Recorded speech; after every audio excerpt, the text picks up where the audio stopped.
Rory Hachey, de apenas 18 anos, desapareceu em Oshawa, uma cidade na região de Ontário, no Canadá, em 2017. A polícia começou uma busca, mas por 2 semanas nenhuma informação relevante sobre o seu paradeiro foi divulgada. Até que um encanador que estava prestando serviço em uma casa descobriu algo que acabou não só resolvendo o caso de Rory, mas também trouxe pistas relevantes sobre outra garota de 18 anos que tinha desaparecido 10 anos atrás. Eu sou Rafael do canal Conspirando os Fatos e hoje trago para você mais um caso chocante que aconteceu no Canadá e revelou a identidade de um provável novo serial killer. Mas antes do vídeo começar, o meu amigo Marcelo Borges tem um recado rápido para você e depois que você acabar de ver este vídeo, não se esquece de passar lá no canal dele, se inscrever porque eu tenho certeza que você vai gostar muito.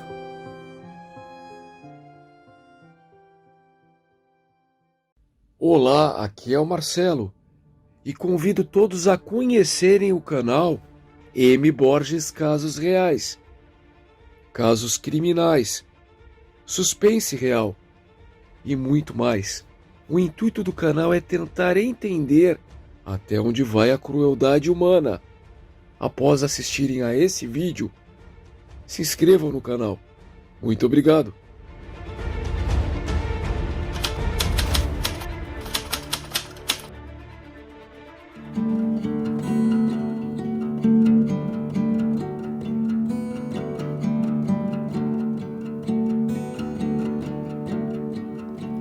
Close all the curtains, stay on the phone. We are the monsters holding you still. I have no idea who would have wanted to hurt her because she was so good to everybody. If she had an apple, she would split it 5 ways. If there was 4 people in the room, you know, I don't know if the person responsible is just a sick son of a bitch. Do this to my child. Is God on your side? We'll be together. Weather rebel tide. We are the monsters. Rory Hachey nasceu em Oshawa no dia 10 de julho de 1999. Ela era uma criança muito feliz que sempre estava sorrindo. Ela era considerada uma menina muito madura e inteligente para sua idade, que amava muito os animais, também amava física e dançar. Durante a adolescência, a Rory se interessou no exército e acabou se alistando na Escola de Cadetes do Canadá. Ela era muito dedicada e foi mesmo escolhida como a cadete do ano. Como estava muito complicado de conciliar os estudos com a escola de cadetes, a Rory deixou o exército e começou o colegial. Novas amizades vieram e neste momento seus pais tinham se divorciado. Sua mãe trabalhava 12 horas por dia e não tinha muito tempo livre para passar com Rory. E infelizmente logo no primeiro mês do colegial, Rory acabou se envolvendo com um grupo de pessoas que usava drogas. Consequentemente, ela passou a usar a droga que é conhecida como cristal, que é um tipo de metanfetamina. O pai de Rory não era presente em sua vida, e com sua mãe trabalhando o dia todo, a situação foi se complicando, porque Rory passou a sair de casa e passava muito tempo na rua em busca de meios para sustentar o seu vício. Ela acabou saindo de casa e constantemente dormia em abrigos para moradores de rua. Mas como eu disse antes, ela precisava sustentar o seu vício, então ela começou a se prostituir ocasionalmente para poder pagar suas drogas. Sua mãe tentou ajudá-la e também acionou um serviço de uma associação que existe no Canadá que é para ajudar crianças e adolescentes, mas não adiantou muito. Mas prestes a completar 18 anos, a Rory começou a demonstrar que estava disposta a mudar de vida. Ela começou a trabalhar e também voltou a estudar. Ela mesmo conseguiu alugar o seu próprio apartamento e abandonou de vez os abrigos de moradores de rua. Ela também começou a namorar um rapaz chamado Tony e estaria muito feliz. No começo de agosto de 2017, a Rory descobriu que estava grávida de Tony. Ela ligou para sua mãe e disse que estava muito feliz e que tomou a decisão de ter o bebê. Sua mãe estava confiante que Rory tinha mudado e a apoiou com a decisão.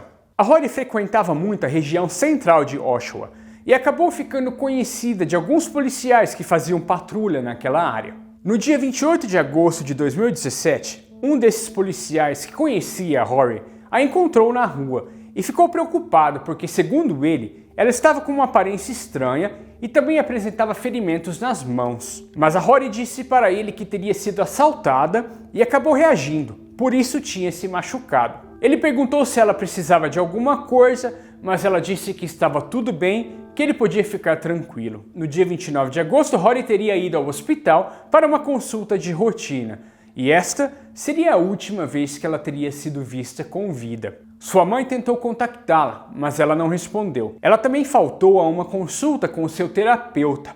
Ele achou estranho e ligou para a mãe de Rory, mas ela também não tinha notícias da filha. Como a Rory já tinha desaparecido algumas vezes antes, a mãe dela não reportou o desaparecimento imediatamente para a polícia. 2 semanas se passaram e Rory não tinha dado nenhuma notícia. Foi quando, no dia 11 de setembro de 2017, um homem estava pescando no Oshawa Harbor com seu neto de 11 anos. É uma região que tem um lago. Eles de repente viram algo boiando na água. Inicialmente não conseguiram identificar o que era e até pensaram ser o corpo de um animal. Mas quando conseguiram se aproximar, puderam ver que não era um animal ou um objeto, mas sim o que parecia ser o torso de uma mulher. Murdered and dismembered, somebody killed a woman and dumped her remains. We are live over the Oshawa Harbor. Good evening. The busy spot along the waterfront is now a disturbing crime scene. The discovery made by a fisherman and his grandson. They saw a torso in the water. Lots of questions tonight, very few answers. Who was this woman? Where did she come from? Who wanted her dead? Well, it makes it very difficult for our investigators to try to come up with an identification with very little. So I know that we'll obviously have to rely on scientific methods, whether it's DNA, other things that the pathologist might be able to assist us with. Foi confirmado que o torso pertencia a uma mulher, mas como o policial mencionou antes, eles teriam que esperar os resultados da perícia, mas qualquer identificação poderia ser feita somente com exames de DNA. A causa da morte não pôde ser revelada, mas a perícia estava tratando o caso como um homicídio. A polícia imediatamente começou a averiguar diversas ocorrências de pessoas desaparecidas para tentar identificar se houvesse alguma característica parecida com o torso que foi encontrado. Por exemplo, eles estavam procurando por marcas de nascença ou alguma tatuagem que pudesse identificar esta pessoa. Mas nada de conclusivo foi identificado. No dia 13 de setembro, os investigadores receberam uma chamada da mãe de Rory, finalmente reportando que ela tinha desaparecido. Imediatamente a polícia coletou amostras do DNA dos pais dela para poderem comparar com o do torso. No dia 27 de novembro de 2017, foi confirmado através das análises de DNA que o torso, infelizmente, pertencia a Rory Hache. A polícia começou uma intensa investigação para tentar rastrear os últimos movimentos de Rory. Nada de relevante tinha sido descoberto, mas no dia 29 de dezembro de 2017, um encanador chamado Sean Ferden foi solicitado por inquilinos de um imóvel para verificar um possível entupimento nos encanamentos. Este imóvel era uma casa que ficava bem próximo ao centro da cidade e abrigava 2 apartamentos diferentes. Sean então checou os encanamentos do apartamento do andar principal, mas não conseguiu desentupir nada. Então ele se dirigiu até o porão, porque havia outro apartamento neste porão. Ele então começou a desentupir os canos da cozinha, mas enquanto isso, o inquilino que estava presente começou a demonstrar sinais de nervosismo. Ele estava andando para lá e para cá e começou mesmo a suar. O Sean então começou a trabalhar na pia da cozinha, tentando desentupir o ralo. E ele começou a puxar algumas coisas, objetos, restos de comida que estavam entupindo este ralo. Mas foi quando ele percebeu que esses restos pareciam ser pedaços de carne, mas carne com pele. Logo ele notou que aquela carne não parecia ser carne de animal. Segundo Sean, ele não conseguiu remover tudo, porque eram vários pedaços. Ele também disse que o cheiro no local era insuportável. e Sean tinha certeza que algo estava errado. Foi quando, discretamente, ele decidiu ligar para a polícia e também para o seu chefe. Communications. Hi there, how are you? Good, you? Good, thanks. I'm a plumber and I'm on site for a job. We've got we're snaking a drain, and we've been pulling back. We probably pulled back about 10 pounds, 15 pounds of it looks like flesh type of stuff, meat. And we started to snake, and we've been working at it for 3-4 hours now, right? Oh, okay. And we can't get it clear, but we keep pulling back chunks of, whatever the hell it is. Por volta das 8 da noite, um policial chegou para averiguar o que estava acontecendo. Sean e seu patrão estavam esperando na entrada da casa, segurando sacolas plásticas, cheias de algo que parecia ser carne. O conteúdo das sacolas pesava por volta de 4 a 6 quilos. Não passou muito tempo para que mais 4 policiais chegassem ao local. Eles então se dirigiram até o apartamento do porão e bateram na porta, e o inquilino atendeu. O nome dele era Adam Jeffrey Strong. Ele tinha 45 anos e vivia neste apartamento desde 2007. Assim que ele abriu a porta, os oficiais perguntaram para ele o que ele estava jogando dentro da pia. E para a surpresa e choque dos policiais, o homem respondeu com uma naturalidade impressionante. Ok, vocês me pegaram. É um corpo humano. E se vocês querem encontrar os restos dela, eles estão dentro do congelador que eu tenho no meu quarto. Ah, esqueci de falar. Eu tirei toda a carne dela. Eles foram até o quarto de Adam, onde estava o congelador, e realmente encontraram os restos mortais do corpo que pertencia a Rory. Eles também encontraram marcas de sangue nas paredes e no teto do quarto dele. O sêmen de Adam também foi encontrado nos restos mortais dela.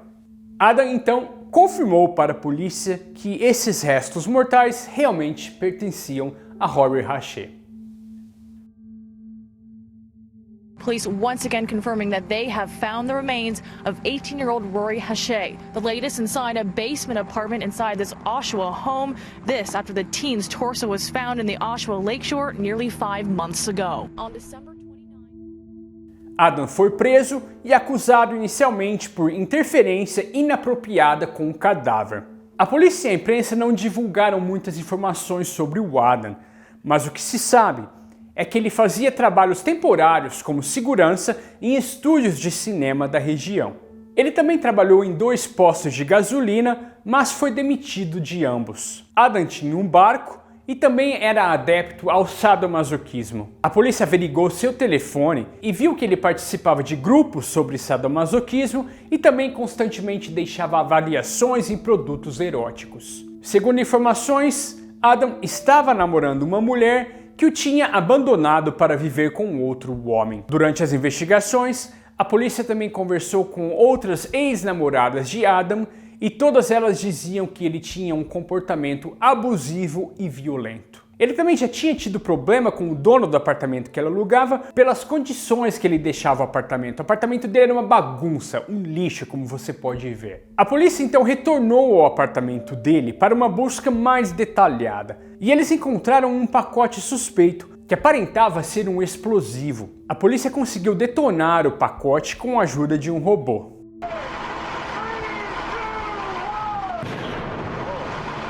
E depois eles descobriram que realmente era uma bomba caseira que tinha sido feita por ele. Adam foi interrogado diversas vezes pela polícia e é revoltante a frieza e a normalidade que este monstro trata o assunto.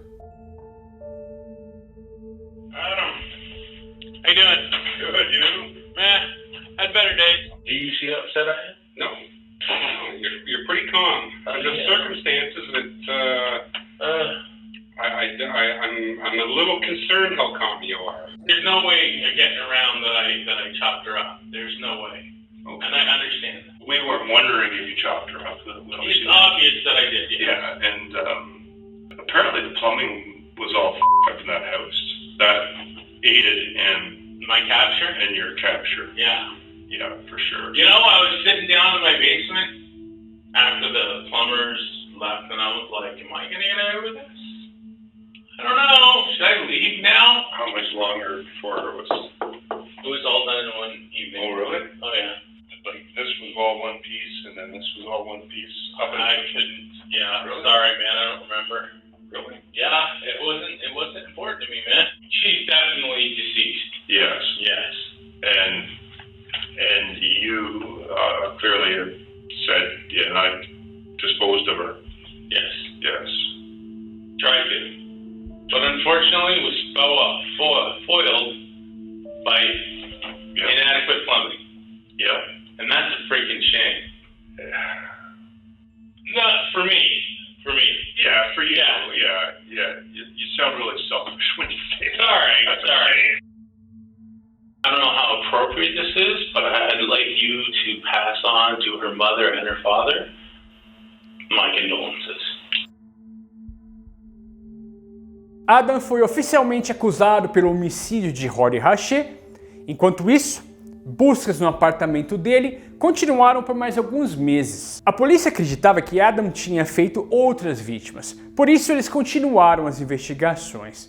E parece que eles estavam certos, porque em julho de 2018, 7 meses depois da sua prisão, a polícia encontrou o DNA de uma outra menina que estava presente no apartamento dele. O nome dela era Candice Fitzpatrick, uma menina também de 18 anos, na época que desapareceu em 2008.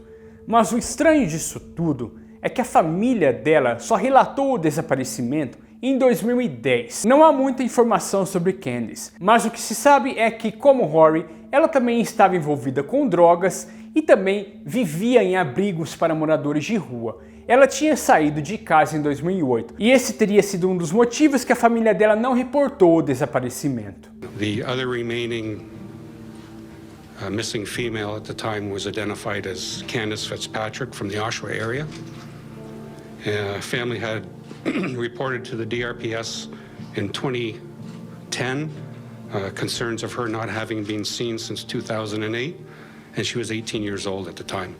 Outra coisa em comum que ela tinha com Rory é que ela também tinha começado a se prostituir para poder sustentar o seu vício.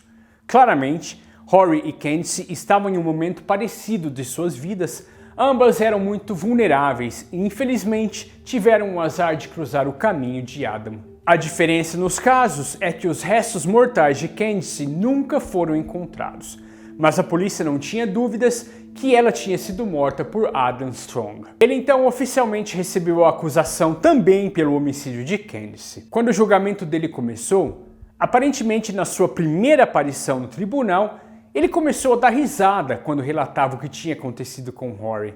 Mas para a surpresa de todos, mesmo depois de ter confessado tudo em detalhes, ele se declarou inocente. Durante os julgamentos, ele não demonstrou qualquer tipo de remorso ou arrependimento. I hope one day the light bulb goes off for you.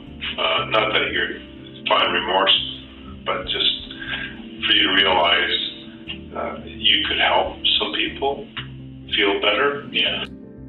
5 ex-namoradas dele testemunharam contra ele durante as sessões.